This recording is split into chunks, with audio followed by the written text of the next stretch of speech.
Pakistan time के मुताबिक इस वक्त 1:17 दोपहर के हुए जाते हैं और अब बीटीसी की बाइंग और सेलिंग के बारे में क्या करना है। बेयर मार्केट स्टार्ट हो चुकी है। आपको काफ़ी अरसे से मैं बता रही हूँ, हिस्टोरिकली भी टेक्निकली भी बेयर मार्केट के अंदर आप स्टेप कर चुके हैं और ये कोई आज या कल की बात नहीं है। आप इस वक्त बेयर मार्केट के अंदर डेफिनेटली बैठे हुए हैं और मेरी काफ़ी सारी पिछली वीडियोस भी आप उठा के देख लें, उसमें सब में मैंने आपको यही बताया है कि बेयर मार्केट ऑलरेडी स्टार्ट हो चुकी है। अब इसके अंदर कैसे पैसे बनाने हैं। अगर आपने सेलिंग नहीं की है तो देखें, दो ऑप्शंस हैं। एक तो उतना ही बाइंग जितनी कि अगर आपका लॉस हो गया हो, ठीक है। इसे लॉस नहीं कहते, इसे लॉन्ग टर्म इन्वेस्टमेंट कहते हैं, लॉन्ग टर्म इन्वेस्टमेंट, ठीक है। अगर कोई ये सोच रहा है कि मैंने टॉप के ऊपर जो है वो सेलिंग नहीं की, 125 के करीब जब गया तो नहीं सेलिंग की और अब बीटीसी जो है वो इतना नीचे आ गया है, तो देखें ये इन्वेस्टमेंट के पॉइंट ऑफ व्यू से तो इशू नहीं। लेकिन अगर आप शॉर्ट टर्म जो है वो सेलिंग के बारे में बात करते हैं तो फिर आपकी सोच के हिसाब से आप इस वक्त लॉस के अंदर इस वजह से हैं क्योंकि आपकी पॉकेट की वजह से। इसीलिए उतनी ही इन्वेस्टमेंट या उतनी ही बाइंग जितनी आपकी पॉकेट अलाउ करे, ये एक बात। दूसरा आपको मैं बताती जाती हूँ आज कि भाई आपकी बाइंग जो है वो क्या कौन कौन से लेवल है, क्योंकि देखें बेयर मार्केट के अंदर ये नहीं होता कि आप जो है वो हवास बाख्ता हो जाए, इसके अंदर पैसे नहीं बनते। पैसे जो है वो बनते हैं अगर आप उसको तरीके से लेके चलेंगे, ठीक है। बाइंग अगर आपने स्पॉट में पहले की हुई है, सेलिंग नहीं की हुई है, तो मेरे हिसाब से अगर आप मुझे फॉलो कर रहे हैं तो कोई घबराने की बात नहीं है इसके अंदर। इसको लॉन्ग टर्म इन्वेस्टमेंट समझ के रखें, ठीक है। क्योंकि बेकार में आप जो है, हाँ, दूसरा ये कि अगर आपके पास पैसे नहीं है तो फिर आप, अगर आपका कम नुकसान हो रहा है तो आप सेलिंग करके उसको जो है वो यूएसडीटी के अंदर चेंज कर सकते हैं और फिर दोबारा बाइंग कर सकते हैं। दूसरा ऑप्शन एक ये बेहतर ऑप्शन है, ठीक है। और अब मैं आपको बाइंग के अपने लेवल्स जो हैं, जो मैंने रिसर्च किया उसके बारे में बताती चाहती हूँ। अब ये नहीं कि अभी आपने जो है वो बाइंग की, ठीक है। देखें, स्कैल्प्स अलग चीज़ होती है, एक लॉन्ग टर्म होल्डिंग और इन्वेस्टमेंट के पॉइंट ऑफ व्यू से अलग होती है बात।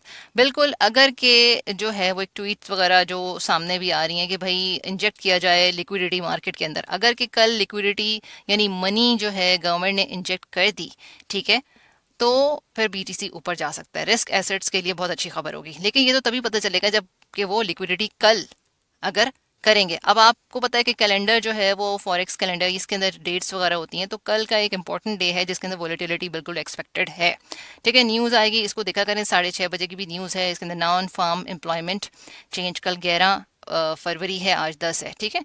यहाँ पे थर्सडे वाले दिन भी जो है वो आपको 6:30 बजे एक जो है वो अच्छी न्यूज़, अच्छी क्या मतलब है, यानी न्यूज़ है बहरहाल, ठीक है। और फ्राइडे को जो है देखें यहाँ पे CPI जो है वो 6:30 बजे। तो ये वोलेटिलिटी वाला वीक है इसके अंदर, और जैसे जैसे न्यूज़ आएगी उस तरीके से आपको हम बताते जाएंगे।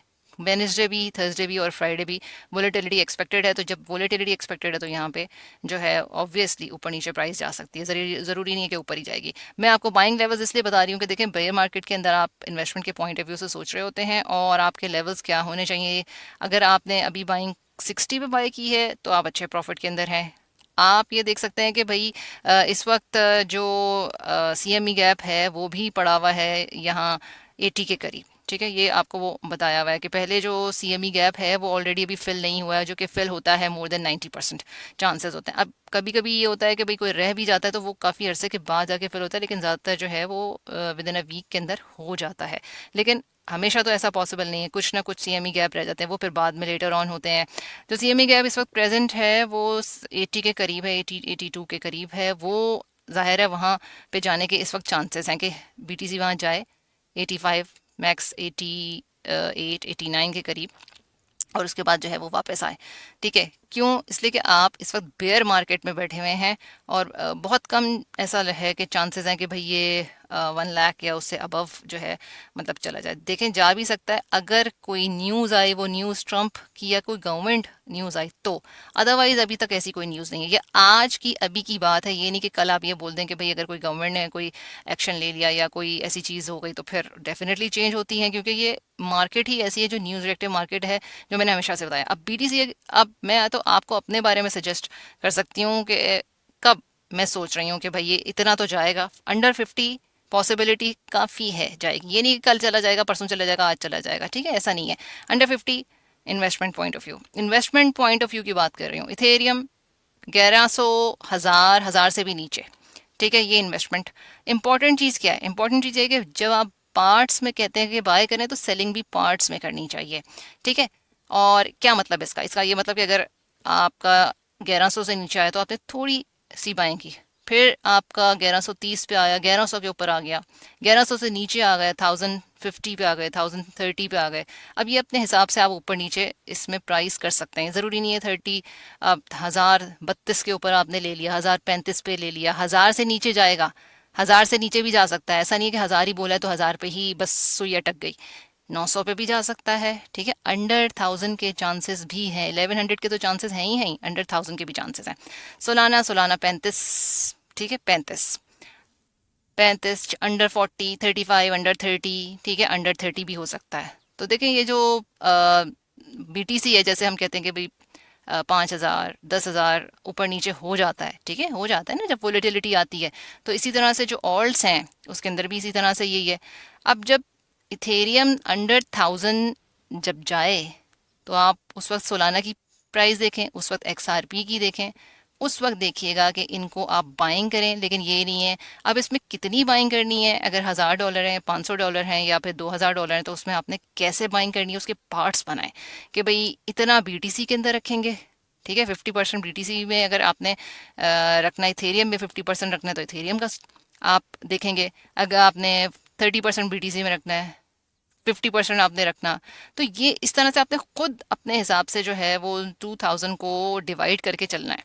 सही है, ये मैंने आपको यहाँ पे इस वक्त गाइड कर दिया है, और ये मेरी बाइंग प्राइस है जो मैं आपसे इस वक्त ये बताने के लिए मैंने आपको बताया। आप इंस्टाग्राम को भी लाइक शेयर करें, और दूसरा ये कि कमेंट अच्छे दें ताकि जो है वो कोई हौसला अफजाई हो। दूसरा ये कि गोल्ड की ट्रेड्स जो है वो मैं काफ़ी अरसे से जो है वो ले रही हूँ, और लेकिन क्रिप्टो के अंदर इतना ज़्यादा टाइम हो जाता था कि वो उसको टाइम नहीं मिल पाता था शेयर करने का। लेकिन अब होपफुली जो है वो कुछ अरसे के अंदर इसके ऊपर भी नज़र है, और यहाँ से भी पहले भी मैं करती रही हूँ गोल्ड के अंदर। लेकिन क्योंकि बुल मार्केट इतनी होती है कि उसके अंदर इतना टाइम मिलता ही नहीं है कि आप कोई और, लेकिन अब दोबारा से करेंगे इंशाल्लाह गोल्ड के अंदर। तो फिर like share subscribe and hit the bell icon button. Till then, अल्लाह हाफिज़।